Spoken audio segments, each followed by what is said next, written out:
اصلا چند تا راهنمایی شما رفدیم رشد مسیحی بسیم. هر قدر که امی اعتماد و توکل به خداوند بیشتر ببه، امی رابطه مسیح امره قایمتره به و حتی رشد مسیحی امی زندگی جزئیات میان بیشتره به.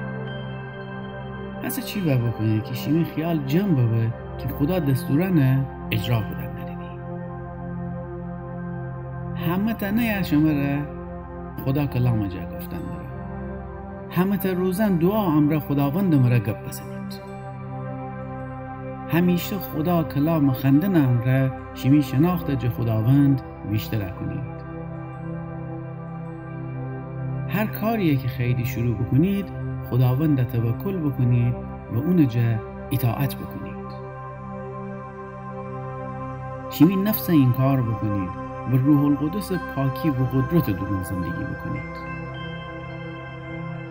عیسی مسیح دیگران نشان بدید چطور وسی شیمی خورمکاران و راست و درست گپ زنم را خودتان مسیح منستن چه کنید.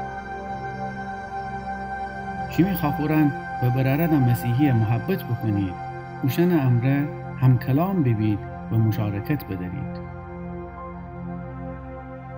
اگر هنوز عضو کلیسای نوستیدی اولی قدم اوسنید. بیشیدی تا کلیسا بیافید.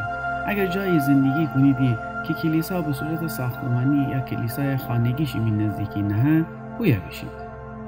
ولی اگر جای ایساییدی که کلیسای فیزیکی وجود نره خدمت اینترنتی هم تنه کمک بکنه. پس نزدیکترین کلیسا یا هر کلیسای اینترنتی که خدا کلام او یا به درستی موعظه به بیشید و به طور منظم بقیه خاخور براران ایماندار هم را مشارکت بدارید و هم کلام ببید.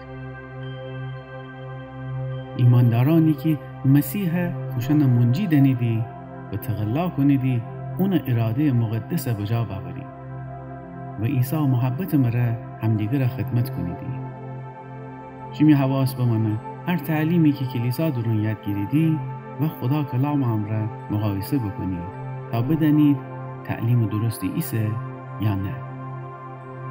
خدا شما را برکت